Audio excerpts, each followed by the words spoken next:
नमस्कार बच्चों।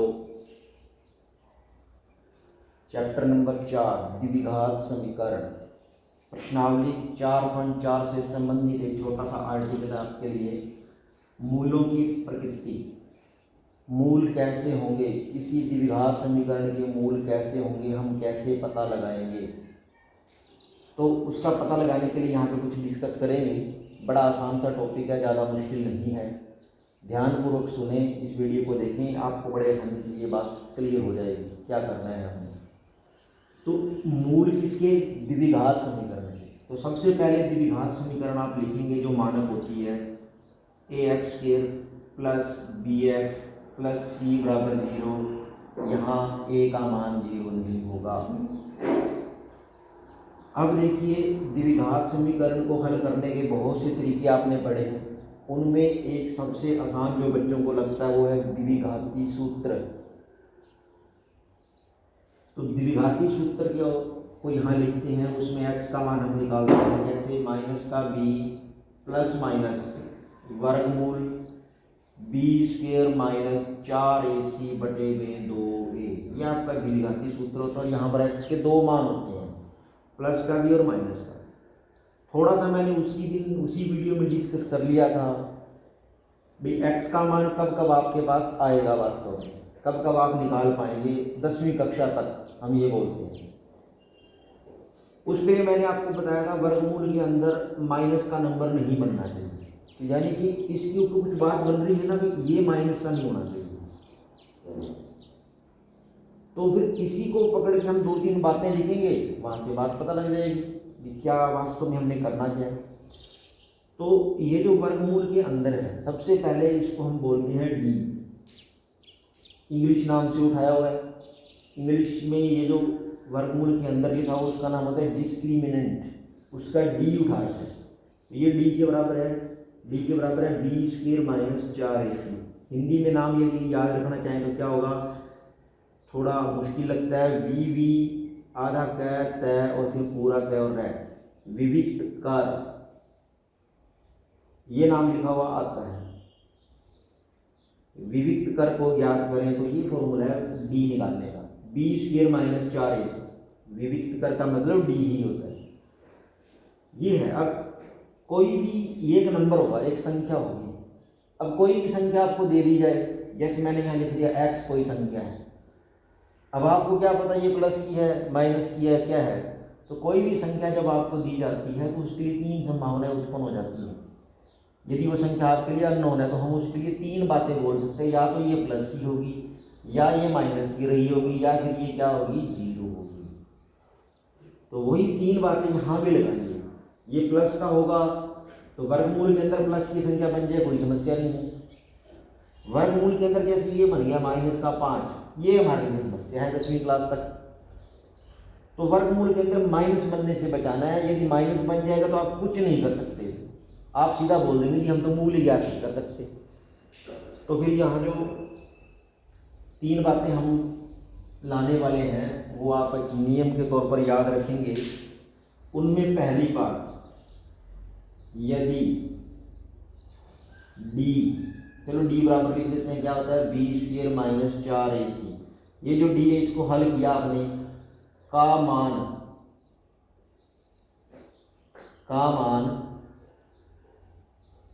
धनात्मक का मतलब प्लस का, यानी इसको हल किया और एक प्लस का नंबर आ गया। धनात्मक हो तो 2 मूल होते हैं। ये x के मान 2 है, यहाँ पे 2 मूल हैं, प्लस का और एक दूसरा माइनस वाला। एक बार प्लस लेके हल करेंगे, एक बार माइनस लेके करेंगे तो 2 मूल आ जाएंगे।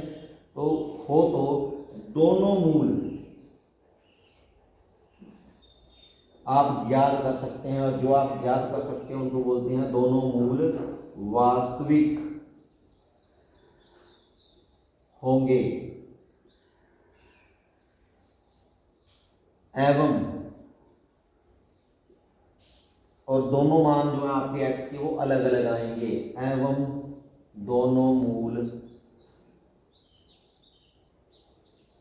अलग अलग होंगे।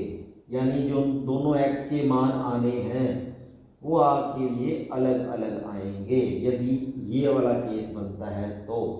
यानी ये प्लस का आता है तो दो मूल होंगे। वास्तविक जहाँ शब्द लिखा है मतलब आप हल कर सकते हैं उसको, वास्तविक होंगे और दोनों के दोनों मूल अलग अलग होंगे।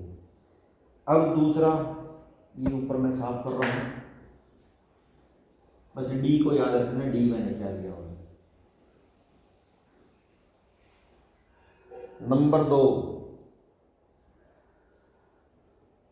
यदि d बराबर b² माइनस 4ac का मान 0 आए, यानी कि d बराबर आपको क्या मिल गया 0 का मान 0 आ जाए, 0 हो तो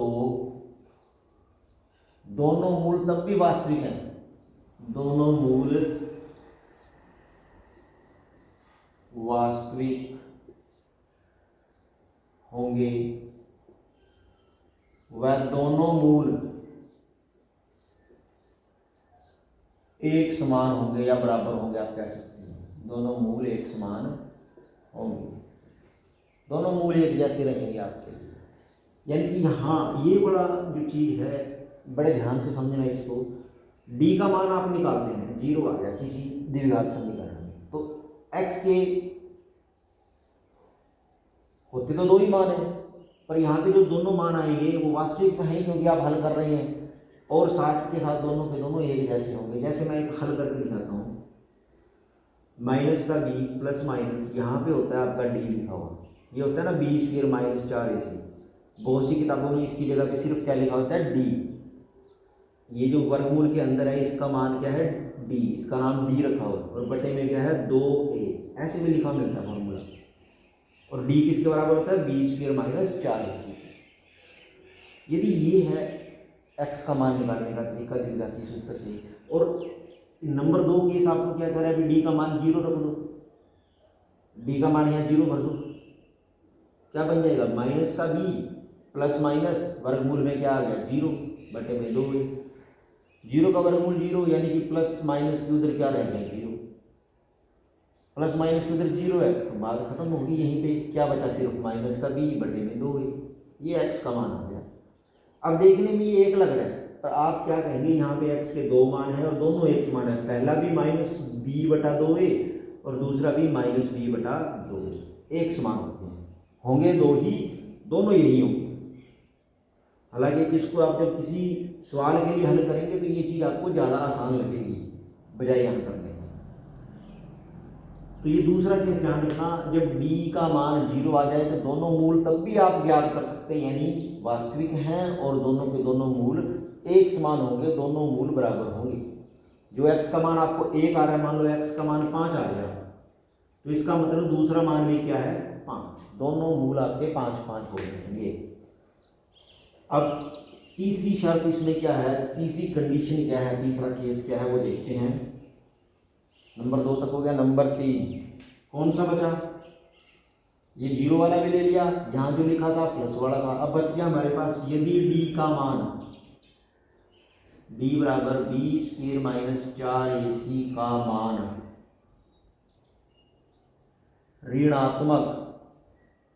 ऋणात्मक शब्द से मतलब होता है माइनस की संख्या, ब्रैकेट में लिख दिया माइनस, तो आपको समझने में आसानी, d को हल किया और d का मान आ गया माइनस का, तब ऋणात्मक हो तो दोनों मूल वास्तविक नहीं होंगे, वास्तविक नहीं होंगे, वह वास्तविक नहीं है, बस यहीं तक लिख लो। अब इस लाइन का मतलब मैं आपको समझा देता हूँ, जब तक वास्तविक होंगे आप लिख रहे हैं, मतलब सवाल हल होगा आगे, x के मान निकलेंगे आपसे, और जैसे d का मान माइनस का आ गया, d का मान माइनस का आ गया, मैंने यहाँ पे बात लिखी थी मूल वास्तविक नहीं होंगे, मूल वास्तविक ना होने का मतलब अब आप सवाल को आगे नहीं कर सकते, वहीं पे बात खत्म, मूल ज्ञात नहीं किए जा सकते। मूल वास्तविक नहीं होने का मतलब आप मूल ज्ञात नहीं कर सकते।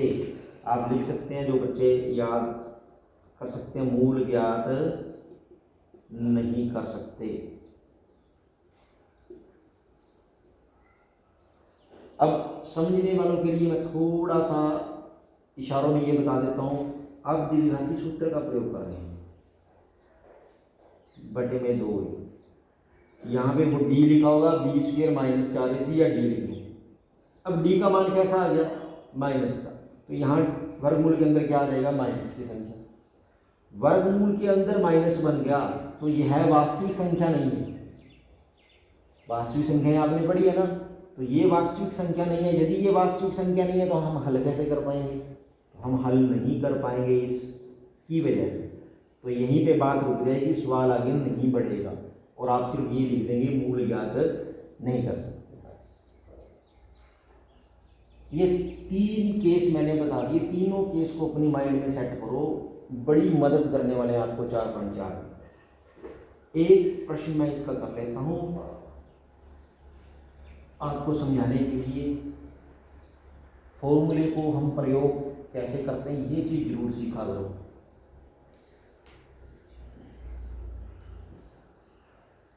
दो एक्स स्क्वायर, पहले का पहला ही पार्ट ले रहा हूं मैं, 4.4 का 2x square minus 3x plus 5 बराबर 0। प्रश्नावली क्या आपकी, एक्सरसाइज क्या है, 4.4 नोट कर लेंगे आप। इस सवाल में पूछा गया है मूलों की प्रकृति कैसी होगी, मूल कैसे होंगे, मूलों की प्रकृति कैसी होगी। उसके बाद कहा गया है यदि मूल वास्तविक है तो उन्हें ज्ञात करो। तो पहले तो ये पता लगाओ भी ये वास्तविक है या नहीं है। तो वो वास्तविक है या नहीं है उसको ज्ञात करने के लिए हम किसका प्रयोग करते हैं, डी का। डी क्या होता है, बी स्क्वायर माइनस 4ac। अब इसमें बी आ रहा है, ए आ रहा है, सी आ रहा है, ये क्या होता है, ये वो द्विघात समीकरण जो आपने मानक रूप में लिखी थी वहां से होते हैं। तो सबसे पहले जब भी ये ऐसा सवाल आ जाए और मूलों के बारे में जानकारी आपने देनी हो तो इस समीकरण के नीचे हमेशा मानक समीकरण लिखो। वो क्या होती है, ax² plus bx plus c बराबर में 0।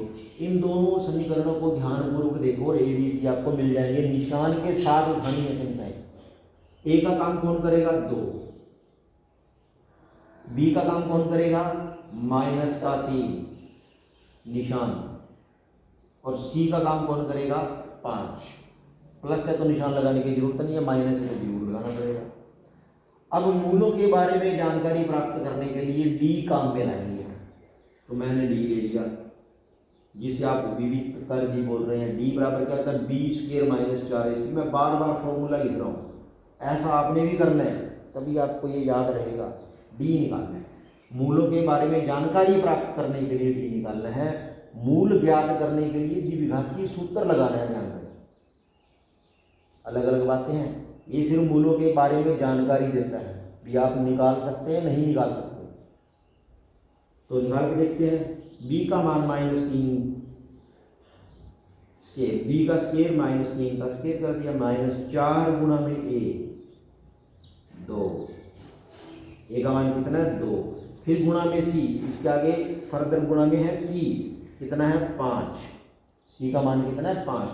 अब इसको हल करते हैं, माइनस की संख्या का स्क्वायर करेंगे प्लस आएगा, प्लस का 9 बन जाएगा, 3 का स्क्वायर 9, माइनस 4 दूनी 8, 8 पंजा 40।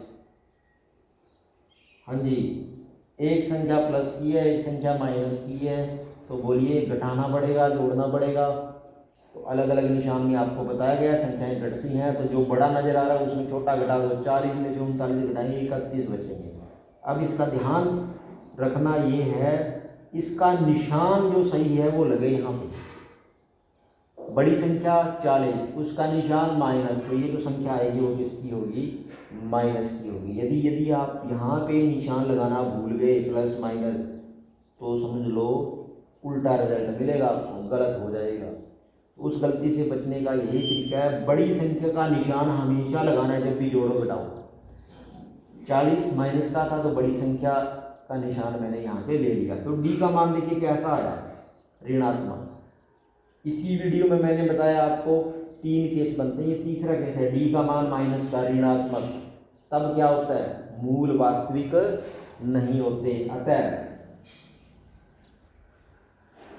मूल वास्तविक